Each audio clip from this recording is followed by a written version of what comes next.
तो फ्रेंड्स, जिन भी फीमेल के पीरियड्स रेगुलर हैं, टाइम पे आते हैं और उनके फ़्लो भी बहुत अच्छे हैं, उसके बाद भी उन्हें प्रेगनेंसी कंसीव नहीं हो पाती है। तो कहीं न कहीं एक सवाल मन में होता है कि आखिर क्या कारण है, जब पीरियड्स में कोई प्रॉब्लम नहीं है, उसके बाद भी क्यों प्रेगनेंसी कंसीव नहीं हो रही है? क्योंकि कभी-कभार ऐसा भी होता है, बहुत सारी फीमेल के साथ ऐसा केस है कि पीरियड्स रेगुलर नहीं होते हैं या फिर उनका फ़्लो सही नहीं होता है, या तो बहुत कम पीरियड आते हैं, सिर्फ स्पॉटिंग होती है, या फिर ब्लीडिंग इतनी ज़्यादा होती है कि वो परेशान हो जाती हैं। तो उनको कहीं न कहीं इंडिकेशंस मिलते रहते हैं कि कहीं न कहीं कोई प्रॉब्लम है बॉडी में, जिसकी वजह से उनको प्रेगनेंसी कंसीव नहीं हो रही है। लेकिन जिनकी अभी साइकिल सही है, टाइम पे आते हैं, रेगुलर पीरियड्स हैं और फ़्लो भी ठीक-ठाक है, उसके बाद भी क्यों प्रेगनेंसी कंसीव नहीं हो पाती है? Hello everyone, welcome to my channel. मैं हूं प्रियंका और आज के इस वीडियो में हम समझने वाले हैं कि जिन महिलाओं के पीरियड्स रेगुलर हैं, टाइम पे आते हैं, फ़्लो भी बहुत अच्छा है, 7 से 8 पैड वो यूज़ कर लेती हैं, उसके बाद भी क्यों उन्हें प्रेगनेंसी कंसीव नहीं हो रही है, कहाँ प्रॉब्लम आ रही है, कुछ ना कुछ कहीं तो दिक्कत है, तभी उन्हें प्रेगनेंसी कंसीव नहीं हो रही है। तो पीरियड्स रेगुलर होने के बाद भी यदि प्रेगनेंसी कंसीव नहीं हो रही है, तो इसके पीछे का कारण क्या है, इसे हम समझते हैं। साथ ही साथ हम ये भी जानेंगे कि हम इसे कैसे ठीक कर सकते हैं। तो चलिए वीडियो शुरू करते हैं। वीडियो शुरू करने से पहले अगर मेरे चैनल पर नए हैं और अगर मेरा ये वीडियो आप लोगों के लिए थोड़ा भी हेल्पफुल है, तो प्लीज़ वीडियो को लाइक शेयर कीजिएगा। चैनल को पहली बार विजिट कर रहे हैं, ज़रूर सब्सक्राइब करें, बेल आइकन को भी प्रेस कर दें ताकि इसी तरह की और भी वीडियो के नोटिफिकेशन आप तक सबसे पहले पहुँचे। तो चलिए वीडियो शुरू करते हैं। समझते हैं कि पीरियड्स रेगुलर होने के बाद भी क्यों आपको प्रेगनेंसी कंसीव नहीं होती है। तो सबसे पहला जो कारण है वो ये कि आपके पीरियड्स तो रेगुलर हैं, पर आपके जो एग्स हैं वो बन ही नहीं रहे हैं। तो एक डाउट होता है मन में ना, एक सवाल होता है कि अगर आपके एग्स नहीं बन रहे हैं तो ये पॉसिबल है क्या कि आपके पीरियड्स रेगुलर रहेंगे? तो जी हाँ, बिल्कुल। अगर आपके एग्स नहीं बन रहे हैं, उसके बाद भी आपके पीरियड्स रेगुलर रह सकते हैं। अगर आपको प्रेगनेंसी कंसीव नहीं हो रही है, तो इसका मतलब ये है कि आपकी एनओवुलेटरी साइकिल है, मतलब कि आपका ओवुलेशन ही नहीं हो रहा है। अगर आपके एग्स नहीं बनेंगे तो फिर वो रिलीज़ कैसे होंगे, ओवुलेशन कैसे होगा, और यदि ओवुलेशन नहीं हो रहा तो फिर प्रेगनेंसी का कंसीव होना बनता ही नहीं है। तो फ्रेंड्स, प्रेगनेंसी कंसीव नहीं होने का ये सबसे बड़ा कारण है कि आपके एग्स नहीं बन रहे होते हैं, और जनरली ये पता नहीं चल पाता है अगर आपके पीरियड्स रेगुलर हैं। जिनके पीरियड्स रेगुलर नहीं है उन्हें ये चीज़ समझ आ जाती है, क्योंकि कहीं ना कहीं वो इंडिकेशन उन्हें मिलता है कि बॉडी में कुछ ना कुछ प्रॉब्लम चल रही है, ठीक है। लेकिन पीरियड्स रेगुलर होने के बाद ना ये समझ पाना थोड़ा मुश्किल हो जाता है। सेकंड, एग की क्वालिटी। आपकी एग की क्वालिटी सही नहीं है। आपका एग बन रहा है, रिलीज़ हो रहा है, रप्चर हो रहा है, ओवुलेशन आपका सही समय पे भी हो रहा है, उसके बाद भी आपको प्रेगनेंसी कंसीव नहीं हो पाती है, क्योंकि एग की क्वालिटी सही नहीं है। और यदि एग की क्वालिटी सही नहीं होगी तो कभी भी प्रेगनेंसी कंसीव नहीं होगी। फर्टिलाइजेशन हो भी गया ना, तो क्या होता है ना कि इम्प्लांटेशन के समय वो इम्प्लांट या तो नहीं हो पाता है, या इम्प्लांट होने के बाद भी उसमें डिफेक्ट रहते हैं और प्रकृति नेचुरली तरीके से उसे बाहर कर देती है। थर्ड, आपकी यूट्रस की वॉल, जिसे हम एंडोमेट्रियम लाइन के नाम से जानते हैं, जिसमें आपका बच्चा प्रत्यारोपित होता है, इम्प्लांट होता है, तो उसकी जो थिकनेस है ना वो प्रॉपर नहीं हो पाती है। 3 लेयर में होनी चाहिए, नहीं हो पाती, या तो बहुत ज़्यादा मोटी हो जाती है परत, या फिर बहुत पतली हो जाती है। यदि परत बहुत ज़्यादा मोटी हो जाती है तो आपको बहुत ज़्यादा हेवी ब्लीडिंग होती है, बहुत ज़्यादा वो पेनफुल होता है पीरियड्स। और यदि पतली लेयर होती है तो बहुत कम ब्लीडिंग होती है, सिर्फ स्पॉटिंग आपको हो सकती है। तो फ्रेंड्स, एंडोमेट्रियम लाइन की यदि थिकनेस सही नहीं है तो बच्चा इम्प्लांट ही नहीं हो पाता है, उनको सही इन्वायरमेंट नहीं मिल पाता, जिसकी वजह से आपको प्रेगनेंसी कंसीव नहीं हो पाती है। माना कि आपके एग्स बन रहे हैं, एग की क्वालिटी सही है, आपका ओवुलेशन हो रहा है, सारा कुछ हो रहा है, उसके बाद भी अगर प्रेगनेंसी कंसीव नहीं हो रही है तो ये जो यूट्रस की वॉल होती है ना वो बड़ा मैटर हो जाता है, क्योंकि बेबीज़ में इम्प्लांट ही नहीं हो पाता है, ठीक है। एग्स आपके बन रहे हैं या नहीं बन रहे, इसके लिए डॉक्टर क्या करते हैं, आपकी फॉलिक्यूलर मॉनिटरिंग करते हैं।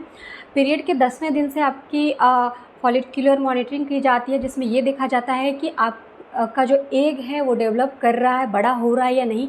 यदि नहीं बड़ा हो पाता है तो उसके लिए इंजेक्शन लगाई जाती है, और ये मॉनिटर किया जाता है कि एग्स कितना बड़ा हो रहा है। ओवुलेशन के लिए भी इंजेक्शन दिया जाता है ताकि आपका ओवुलेशन हो सके। तो इन सारे प्रोसेस के बाद भी प्रेगनेंसी कंसीव नहीं होती है, क्योंकि क्वालिटी में कहीं ना कहीं डिफेक्ट रहती है, एग की क्वालिटी सही नहीं होती है। तो इसका सबसे बड़ा कारण क्या है, आपकी हॉर्मोन्स। आपके हॉर्मोन्स सही नहीं है, आपके हॉर्मोन्स संतुलित नहीं है, बैलेंस नहीं है उनमें। एफएसएच, एलएच हार्मोन, उसके बाद एस्ट्रोजन, प्रोजेस्टेरोन, ये जितने भी हॉर्मोन्स हैं ना, अगर इनके लेवल में थोड़ी भी गड़बड़ी हुई तो फिर आपको प्रेगनेंसी कंसीव नहीं हो पाती है। ओव्यूलेशन नहीं होता है, एग्स नहीं बनते हैं, या फिर एग की क्वालिटी सही नहीं होती है, जो यूट्रस की वॉल है वो ठीक से नहीं बनती है। तो ये सारा जितना भी मैटर है ना वो हार्मोन से रिलेटेड है, और इसके लिए आपको अपने हार्मोन्स का चेकअप कराना बहुत ज़रूरी है, उसे ठीक कर। पीरियड्स रेगुलर होने के बाद भी यदि आपको प्रेगनेंसी कंसीव नहीं हो रही है तो एक कारण ये भी हो सकता है कि आप रेगुलर वे में एक्सरसाइज नहीं कर रहे हो, बहुत ज़्यादा टाइम आप बैठ के गुजारते हो, और इससे क्या होता है ना कि आपके पेल्विक एरिया के पास बहुत ज़्यादा फैट जमने लगता है। वहाँ के जो ऑर्गन्स होते हैं ना, आपके रिप्रोडक्टिव ऑर्गन्स, वो ठीक से फंक्शनिंग नहीं करते हैं, कहीं ना कहीं वो बैठ जाते हैं। तो इसके लिए आपको क्या करना है, डेली वे में एक्सरसाइज करना है, ऐसे एक्सरसाइज करना है जिससे कि वहाँ पे ब्लड का सर्कुलेशन सही हो सके, और यदि ब्लड का सर्कुलेशन सही होता है वहाँ पे तो आपके प्रेगनेंसी के चांसेस बढ़ते हैं। तो आपको ब्लड का सर्कुलेशन बढ़ाने के लिए, रक्त का संचार सही करने के लिए आपके ऑर्गन्स में आपको क्या करना है, एक्सरसाइज करना है। सबसे अच्छा एक्सरसाइज यदि आपको प्रेगनेंसी कंसीव करना है तो leg up the wall position, जो कि क्या होता है ना कि ये आपके लेग्स होते हैं जो कि दीवार से सटे हुए रहते हैं, और ये आपका बाकी का ये बॉडी होता है। तो इसमें क्या होता है कि पैर अप ऊपर की तरफ होते हैं, और जितना भी ब्लड होता है ना वो आपके पेल्विक एरिया के पास बहुत आसानी से आता है, जिससे कि रक्त का संचार सही होता है, ब्लड सर्कुलेशन सही होता है, और जितने भी रिप्रोडक्टिव ऑर्गन्स हैं ना वो सही से काम करने शुरू हो जाते हैं। इसलिए आपको leg up the wall position करना है यदि आपको प्रेगनेंसी कंसीव करनी है तो। साथ ही साथ आप सूर्य नमस्कार करें। कपालभाति भी बहुत यूज़फुल होता है यदि आपको पीसीओडी की प्रॉब्लम है, हार्मोनल इम्बैलेंस है, तो आप उसके लिए अनुलोम विलोम करें। सूर्य नमस्कार सबसे बेस्ट होता है पूरे बॉडी के लिए, पूरे बॉडी का सर्कुलेशन ब्लड का सही हो जाता है उसे करने से। उसके बाद आप बटरफ्लाई आसन कर सकते हैं, ये ओवरी के फंक्शंस के लिए, आपके फैलोपियन ट्यूब के लिए बिल्कुल सही होता है। अब बात थोड़ी सी डाइट, प्रोटीन्स और विटामिन्स की कर लेते हैं, क्योंकि एग की क्वालिटी को सही करने के लिए प्रोटीन बहुत ही ज़रूरी होता है। तो आपको प्रोटीन रिच डाइट लेना है, लो कार्ब्स हाई प्रोटीन आपको अपने डाइट में शामिल करने हैं। प्रोटीन में आप स्प्राउट्स ले सकते हो, उसके बाद यदि आप नॉनवेज खाते हो एग ले सकते हो, डेयरी प्रोडक्ट ले सकते हो, कोई भी मौसमी फल का आप सेवन करें जिसमें अच्छी मात्रा में विटामिन्स होते हैं। विटामिन सी बहुत हेल्प करता है आपको प्रेगनेंसी कंसीव करने के लिए, आपके इम्यून के लिए। तो प्रोटीन से आपकी एग की क्वालिटी सही होती है। विटामिन्स बहुत अच्छा रोल निभाती है, विटामिन ए, विटामिन सी बहुत इंपॉर्टेंट रोल निभाती है। विटामिन ए से एग की क्वालिटी सही होती है। विटामिन सी आपके इम्यून के लिए, आपके प्रेगनेंसी के लिए भी बहुत ही इंपॉर्टेंट है। उसके बाद आपको ड्राई फ्रूट्स लेना है जिसमें ओमेगा 3, उसके बाद फॉलिक वगैरह शामिल हो, जिससे कि आपको हेल्प हो सके, आपकी बॉडी की जो भी नीड है, जितने भी न्यूट्रिशंस की नीड है वो सारी फुलफ़िल हो सके। और कोशिश करें कि आप नेचुरल सोर्सेज का इस्तेमाल करें। अगर आपको टाइम नहीं मिल रहा है बहुत ज़्यादा कुछ भी बनाने का, तो आप बाहर की प्रोटीन शेक वगैरह ले सकते हो, लेकिन ज़्यादा बेहतर होगा कि यदि आप घर पे ही नेचुरली चीज़ों का इस्तेमाल करें, नेचुरल सोर्सेज का इस्तेमाल करें। क्या होता है ना कि जिन भी फीमेल के पीरियड्स रेगुलर नहीं होते हैं ना, उनको कहीं ना कहीं दिमाग में ये सेट होता है कि कुछ तो प्रॉब्लम है बॉडी में, अगर आपके पीरियड्स ही रेगुलर नहीं होंगे तो प्रेगनेंसी कैसे कंसीव होगी। तो ये पता तो हो जाता है, अगर बहुत ज़्यादा आपको ब्लीडिंग हो रही है तो भी प्रॉब्लम है, बहुत कम ब्लीडिंग हो रही है तो भी प्रॉब्लम है, एएमएच कहीं ना कहीं गड़बड़ी है। अगर बहुत ज़्यादा एएमएच हाई हो जाता है तो भी आपकी एग्स की क्वालिटी ख़राब हो जाती है, और बहुत लो में भी एग्स की क्वालिटी ख़राब हो जाती है। तो ये जो बॉडी के इंडिकेशंस होते हैं ना, इससे समझ पाना थोड़ा आसान हो जाता है कि प्रॉब्लम्स क्या हैं।